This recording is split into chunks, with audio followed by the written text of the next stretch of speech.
To study solution guys. और आज हम लोग करने वाले हैं जैसा कि आपको दिख रहा है वन वर्ड सब्स्टिट्यूशंस। फ्रेंड, इसका मतलब क्या होता है? इसका मतलब ये होता है कि अनेक शब्दों के बदले एक शब्द, जैसा कि आपको पता होगा। और फ्रेंड, ये किसके लिए यूज़ होगा? बहुत ही यूज़फुल किसके लिए है, इम्पोर्टेंट किसके लिए रहेगा? एसएससी की ऑल कंपटीशंस में, ऑल डिपार्टमेंट्स में जो कंपटीशंस में एग्ज़ाम में पूछे जाते हैं उनके लिए उपयोगी है। एसएससी, सीजीएल, सीएचएसएल और एमटीएस, डीआरडीओ वगैरह सबके लिए यूज़फुल होगी one word substitutions. English competition में कहीं भी अगर वन वर्ड सब्स्टिट्यूशन आते हैं फ्रेंड, तो वो उसके लिए यूज़फुल होंगे। फ्रेंड, ये परीक्षा में कभी ना कभी पूछे गए हैं, एग्ज़ाम में ये क्वेश्चंस पूछे गए हैं। और सीजीएल को मेन फोकस है। सीजीएल क्या है कि सीजीएल का क्वेश्चन सही है और ये पूछे गए हैं सीजीएल में फ्रेंड। चलिए बारी बारी से देखते हैं। और मेरे चैनल पे जो नए हैं सब्सक्राइब जरूर करेंगे फ्रेंड। तो चलिए आगे क्वेश्चन देखते हैं क्या है फ्रेंड। आगे क्वेश्चंस की बात करते हैं अपन। तो पहला प्रश्न हमसे पूछता है कि one who runs away from justice और द लॉ। इसका मतलब ये है कि जस्टिस या लॉ जो होता है, कानून से जो भागते हैं, उनको क्या बोलते हैं फ्रेंड। तो चलिए बारी बारी से ऑप्शंस पे देखते हैं कि क्या बोलता है। तो पहला ऑप्शन है फ्यूगिटिव है, और दूसरा ऑप्शन है क्रिमिनल, तीसरा है थीव और चौथा स्मगलर। तो फ्रेंड, आपको क्या लगता है क्या होगा इन सब में से? तो फ्रेंड चलिए बारी बारी से मैं बताता हूँ इनके मीनिंग। क्रिमिनल का मतलब तो आप जानते होंगे, थीव का मतलब आप जानते हैं, स्मगलर का मतलब जानते हैं। तो हाँ, तीनों का मतलब मुझे लगता है कि ये एक ही है, ठीक है। और ये बात करता है रन्स अवे फ्रॉम जस्टिस और द लॉ, भगोड़े की बात करता है। और पॉजिटिव की बात करें फ्रेंड, तो इसका मतलब होता है भगोड़ा, है ना। इसका मतलब होता है भगोड़ा। तो हमारा जो आंसर हो जाएगा पहला हो जाएगा। चलिए आगे बढ़ते हैं, देखते हैं आगे क्वेश्चन क्या पूछता है हमसे।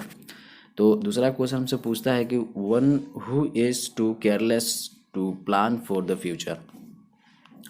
जो फ्यूचर के लिए फ्यूचर को लेकर केयरलेस होता है, जो फ्यूचर पे केयर नहीं करता, फ्यूचर प्लानिंग नहीं करता, तो उसको क्या बोलते हैं, ये पूछा गया हमसे। तो ऑप्शन देखते हैं। पहला ऑप्शन है इम्प्रूडेंट है, दूसरा इम्प्रोविडेंट है, तीसरा है इम्प्रैक्टिकल है, चौथा है इम्पोर्टेंट। तो चलिए बारी बारी से हम लोग जान लेते हैं कि इसका मीनिंग क्या होता है। इम्प्रूडेंट का मतलब हम बोले तो इम्प्रूडेंट का मतलब होता है ठीक, जो ठीक ठाक होता है। इम्प्रोविडेंट का क्या मतलब होता है? तो इम्प्रोविडेंट का मतलब मैं आपको बाद में बताऊंगा। पहले इम्प्रैक्टिकल की बात कर लेते हैं। तो इम्प्रैक्टिकल की बात करते हैं तो अव्यवहारिक होता है। क्या होता है? अव्यवहारिक, ठीक है, अव्यवहारिक होता है। इम्पोर्टेंट की बात करते हैं। इम्पोर्टेंट की बात करते हैं तो फ्रेंड इसका हो जाएगा नपुंसक। नपुंसक जैसे कि आपने सुना होगा ये वर्ड, तो नपुंसक है। और तो फिर ये बताइए कि इम्प्रूडेंट का मतलब ठीक होता है, इम्प्रैक्टिकल का मतलब होता है अव्यवहारिक, इम्पोर्टेंट का मतलब नपुंसक। तो आप ये बताएंगे कि इम्प्रोविडेंट का क्या मतलब होता है। तो चलिए इम्प्रोविडेंट का मतलब हम जान लेते हैं कि इसका मतलब होता है भगोड़ा। सॉरी, इसका मतलब होता है बेपरवाह। बेपरवाह। तो केयरलेस का मतलब भी यही होता है। तो इसका आंसर जो होगा सेकंड ऑप्शन सही आंसर है। चलिए आगे बढ़ते हैं और आगे क्वेश्चन हमसे क्या पूछता है। तीसरे क्वेश्चन की बात करें तो a person who deserve all praise, ठीक है, जो प्रशंसनीय लायक होता है। प्रेज का मतलब क्या होता है? प्रशंसनीय, है ना, प्रशंसनीय होता है। तो दोस्तों आप ये बताइए कि ये जो पूछा गया हमसे, ये क्वेश्चन ये पूछा गया है कि जो प्रशंसनीय के लायक होता है उनको क्या बोलते हैं। तो बात करते हैं पहला ऑप्शन की। तो डिटेस्टेबल है, दूसरा लवेबल है, तीसरा डिस्पिकेबल है और चौथा लॉडेबल है, ठीक है। तो आपको ये बताना है कि इनमें चारों में से कौन सा आंसर सही होगा हमारा। तो पहले की बात करते हैं, है ना, डिटेस्टेबल की बात करते हैं हम। तो इसका मतलब क्या होता है? तो डिटेस्टेबल का मतलब मैं आपको बताता हूँ, घिनौना, है ना। इसका मतलब होता है घिनौना, ठीक है। लवेबल तो आपको ऐसे ही पता चल रहा है कि इसका मतलब होता है प्यारा, ठीक है। और डिस्पिकेबल का क्या मतलब होता है फ्रेंड? डिस्पिकेबल का क्या मतलब होता है, तो मैं आपको बता दूं कि इसका मतलब होता है नाली का कीड़ा, ठीक है। डिस्पिकेबल का मतलब होता है नाली का कीड़ा, आपको पता होगा, ठीक है। और बात करते हैं लॉडेबल की। तो लॉडेबल का क्या मतलब होता है फ्रेंड? लॉडेबल से आपको पता चल रहा होगा, है ना। तो इसका मतलब होता है प्रशंसनीय, ठीक है। एक सेकंड। तो फ्रेंड ये इसका क्या मतलब होता है? प्रशंसनीय। तो 4 ऑप्शन जो होगा वो हमारा आंसर हो जाएगा, लॉडेबल। चलिए आगे क्वेश्चन करते हैं। 4th क्वेश्चन में हम देखते हैं क्या पूछता है। Of one's own free will, इसका क्या मतलब होता है friend? Of one's own free will, इसका मतलब होता है कि अपनी मर्जी से, ठीक है, अपनी मर्जी से, है ना। अब ऑप्शन की बात करते हैं। पहला ऑप्शन है ऑब्लिगेटरी, दूसरा है कंपलसरी, तीसरा है वॉलेंट्री और चौथा है मैंडेटरी। तो आपको बताना है कि इन ऑप्शन में से कौन सा जो सटीक है अपनी मर्जी से, और उसका ऑप्शन क्या। तो बारी बारी से जानते हैं कि ऑब्लिगेटरी का क्या मतलब होता है। तो ऑब्लिगेटरी का मतलब होता है अनिवार्य, ठीक है, इसका मतलब होता है अनिवार्य। कंपलसरी का भी मतलब आपको बताया जाए तो कंपलसरी का भी मतलब अनिवार्य होता है, अनिवार्य ही होता है। और मैंडेटरी का मतलब भी अनिवार्य होता है। तो आप वॉलंटरी बच गया है। वॉलंटरी का क्या मतलब होता है? तो इसका मतलब जो होता है स्वैच्छिक।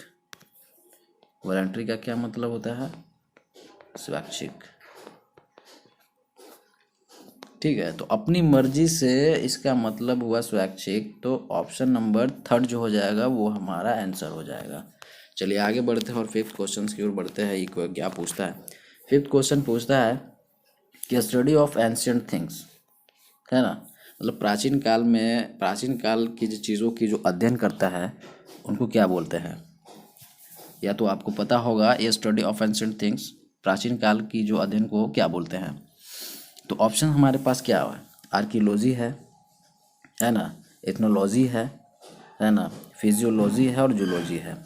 तो फ्रेंड मैं आपको बताना चाहता हूँ कि जूलॉजी का क्या मतलब होता है। जूलॉजी का मतलब होता है जीव विज्ञान। और फिजियोलॉजी की बात करें तो क्या होता है? शारीरिक विज्ञान, शरीर विज्ञान, है ना। और एथनोलॉजी का क्या मतलब होता है फ्रेंड? एथनोलॉजी का क्या मतलब होता है? तो मानव जाति वैज्ञानी जो होता है ना, मानव जाति वैज्ञानी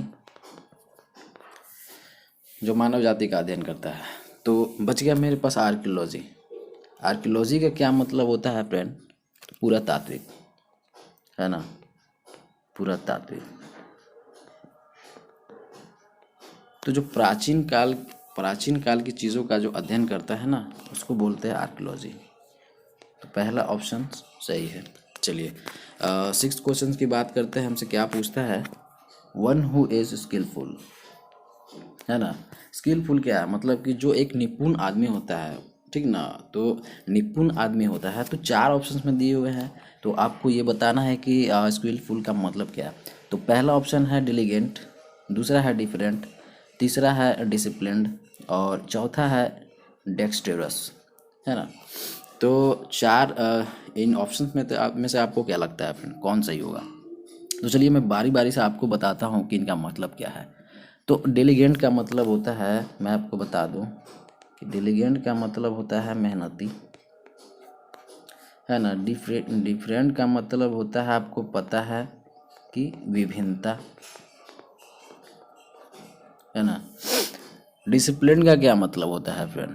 ये तो आपको पता है, बताइए। डिसिप्लिन का मतलब होता है अनुशासनीय, ठीक है, अनुशासनीय। तो मुझे नहीं लगता कि इन तीनों में से कोई और ऑप्शन होगा। तो डेक्सटेरस की बात कर लेते हैं अपन। डेक्सटेरस का क्या मतलब होता है? तो डेक्सटेरस का ही मतलब होता है फ्रेंड निपुण, ठीक है। डेक्सटेरस का ही मतलब है निपुण। तो स्किलफुल दैट मीन्स निपुण। तो ऑप्शन हमारा हो जाएगा डेक्सटेरस, 4 ऑप्शन, ठीक है। तो आइए हम लोग बात करते हैं 7th क्वेश्चन की। 7th क्वेश्चन में क्या पूछता है कि one who is long experience, मतलब one who is long experience, इसका क्या मतलब होता है फ्रेंड? जिसके पास एक्सपीरियंस लंबी अवधि तक हो, मतलब कि ज़्यादा एक्सपीरियंस जिनके पास हो उनको बोलते हैं लॉन्ग एक्सपीरियंस। ये आपको पता है, जैसा कि आप दिख रहे हैं, आपको दिख रहा है। तो चलिए बात करते हैं ऑप्शन की बारी बारी से। पहला ऑप्शन दिया है नोवाइस, दिया हुआ है नोविस, दिया हुआ है एक्सपर्ट, दिया हुआ है सेकेंड, तीसरा दिया है प्रैक्टिशनर, दिया हुआ है चौथा, दिया है वेटरन, ठीक है। तो पहले की बात करते हैं नोविस की। तो नोविस का क्या मतलब होता है फ्रेंड? नोविस का जो मतलब होता है वो नौसिखिया होता है, जैसा कि आपको दिख रहा है, पता चल रहा है, नौसिखिया। एक्सपर्ट की बात करें, है ना, तो एक्सपर्ट की बात करें तो आपको एक्सपर्ट क्या लगता है? आपको बताने की ज़रूरत भी है क्या? एक्सपर्ट का मतलब होता है विशेषज्ञ, विशेषज्ञ, ठीक है। प्रैक्टिशनर का क्या मतलब होता है? प्रैक्टिशनर का मतलब होता है व्यवसायी, जो व्यापारी होते हैं, व्यवसायी, ठीक है। बात करते हैं वेटरन की। तो वेटरन का क्या मतलब होता है फ्रेंड? तो इसका मतलब जो होता है अनुभवी, ठीक है, अनुभवी। तो वेटरन जो है एक्सपीरियंस को, लॉन्ग एक्सपीरियंस को मैच कर रहा है, यानी कि 4th ऑप्शन हमारा सही हो जाएगा। चलिए 8वें क्वेश्चन की बात करते हैं, आगे को बढ़ते हैं। 8वां क्वेश्चन क्या बोलता है कि 8th क्वेश्चन में to die without making a will, ठीक है। To die without making a will, इसका क्या मतलब होता है? देखिए इसका मतलब जैसे देखिए फ्रेंड, आप चैनल मेरे चैनल पे अगर आप नए हैं तो सब्सक्राइब करना ना भूलेंगे फ्रेंड। इसी तरीके के बहुत ही अच्छे वीडियोस मैं आपके सामने लेकर आऊँगा जो ऐसे क्रैक करूँगा। तो इसका मतलब मैं चलिए आपको बताता हूँ कि to die without making a will, इसका मतलब होता है वसीयत बनाए बिना ही मर जाना। वसीयत होता है ना, वसीयत बनाए बिना ही मर जाना, ठीक है। तो चलिए ऑप्शन देखते हैं बारी बारी से। पहला इन्योर दिया हुआ है, दूसरा इंटेस्टेड दिया हुआ है, तीसरा इनेंट दिया हुआ है और चौथा इंडिजेंट दिया हुआ है। तो हम लोग बारी बारी से चलिए देखते हैं कि इसका मतलब क्या है। इन्योर का क्या मतलब होता है? इन्योर का मतलब होता है तपाना। तपाना मतलब समझ ही रहे हो, जैसे कि कोई हार्ड लेबर कर रहा है और कुछ अचीवमेंट गेन नहीं कर पा रहा, वो तपाना होता है, आप समझ रहे हैं। और दूसरे की बात करें, आते हैं इनेंट के ऊपर। तो इनेंट की बात करें फ्रेंड, तो ये होता है बेहुदा, है ना, बेहुदा होता है। अब बात करते हैं इंडिजेंट का। इंडिजेंट का क्या मतलब होता है? तो इंडिजेंट का मतलब होता है दरिद्र, ठीक है। तो मुझे नहीं लगता कि ये ऑप्शन सही लग रहे हैं। तो बात करते हैं, बच गया इंटेस्टेड, ठीक है। बात करते हैं इंटेस्टेड, तो इसका मतलब ही होता है फ्रेंड की वसीयत बनाए बिना ही मर जाना, यानी कि ऑप्शन मेरा सेकंड सही हो जाएगा। चलिए बढ़ते हैं 9th क्वेश्चन की ओर। 9th क्वेश्चन में हमसे पूछा गया है कि मेक पेल बाय एक्सक्लूडिंग लाइट। तो एक्सक्लूडिंग का मतलब होता है कि इसका मतलब क्या होता है फ्रेंड, मैं बताऊँ, प्रकाश को छोड़कर पीला कर देना है। एक्सक्लूडिंग का मतलब होता है इसको छोड़ के अलावा, मतलब, है ना। मेक पेल का मतलब है पीला करना और लाइट प्रकाश है, तो इसका मतलब ये होता है कि प्रकाश को छोड़कर पीला कर देना। तो ऑप्शन से हम लोग पता करते हैं क्या दिया हुआ है। पहला ऑप्शन है इल्यूलेट, दूसरा है प्रोक्रिएट, तीसरा है परकोलेट और चौथा है फोलिएट, है ना। तो चलिए हम लोग बारी बारी से जान लेते हैं कि क्या इसका मतलब है। तो प्रोक्रिएट का मतलब होता है पैदा करना, पैदा करना, है ना। परकोलेट का मतलब चलिए फोलिएट का क्या मतलब होता है? फोलिएट का क्या मतलब होता है फ्रेंड, बताइए। इसका मतलब होता है पत्ते के रूप में, ठीक है ना, पत्ते के रूप में। तो मेरे पास जो ऑप्शन बचा हुआ है फ्रेंड वो एल्यूलेट बचा हुआ है। एल्यूलेट का ही मतलब होता है कि स्पष्ट करना। एल्यूलेट का मतलब होता है स्पष्ट करना, यानी कि ये कोई किसी लाइट पे इंडिकेट करना चाह रहा था, इसका मतलब था, है ना। और स्पष्टीकरण की बात करती थी जो पीला को छोड़कर क्या होता है। तो इसका ऑप्शन हो जाएगा ए आंसर हमारा। चलिए लास्ट क्वेश्चन है आज का, देखते हैं 10th क्वेश्चन हमसे क्या पूछता है। That which can not be avoided, मतलब जो जिसको इग्नोर हम नहीं कर सकते, इसका ये मतलब है। तो चलिए हम लोग ऑप्शन से देख लेते हैं पहला ऑप्शन क्या है। तो बात करते हैं पहला की, तो अनवेयरिंग है, दूसरा इनएविटेबल है, तीसरा अनरेस्ट्रेंट है, चौथा इंटेग्रल है ना। तो बात करते हैं बारी बारी से कि क्या है। तो अनवेयरिंग का मतलब होता है बदलना, ठीक है। इनएविटेबल का क्या मतलब होता है, तो इनएविटेबल का बाद में बताऊंगा, पहले तीसरे देख लेते हैं अनरेस्ट्रेंट का क्या मतलब होता है। तो अनरेस्ट्रेंट का मतलब होता है अनर्गल। अनर्गल जो बातें, अनर्गल बातें, समझ रहे हो ना आप लोग। चलिए चौथा होता है इंटेग्रल। इंटेग्रल क्या मतलब होता है, इंटेग्रल का मतलब होता है अविभाज्य, ठीक है। तो मुझे नहीं लगता इन तीनों में से कोई है, ये नहीं है, ये नहीं है, ये नहीं है। तो बात करते हैं फ्रेंड इनएविटेबल। इनएविटेबल का क्या मतलब होता है, तो इनएविटेबल का ही मतलब होता है जिसे टाला नहीं जा सकता, जिसे टाला नहीं जा सकता। तो मेरा ऑप्शन जो होगा वो सेकेंड ऑप्शन। तो चलिए फ्रेंड, और आज का ये सेशन था बहुत ही ज़ोरदार, और इसी तरीके से ज़ोरदार सेशन मैं आपके सामने लेकर आऊँगा एसएससी सीजीएल एमटीएस और सीएचएसएल वगैरह की। ये बहुत ही ज़्यादा उपयोगी हैं। तो अगर आप मेरे चैनल पे नए हैं तो सब्सक्राइब कर लीजिए, और डिस्क्रिप्शन बॉक्स में आप चेक कर लीजिए, वहाँ पे और भी वीडियोस हमारे मिल जाएंगे फ्रेंड, ठीक है। तो चलिए थैंक यू।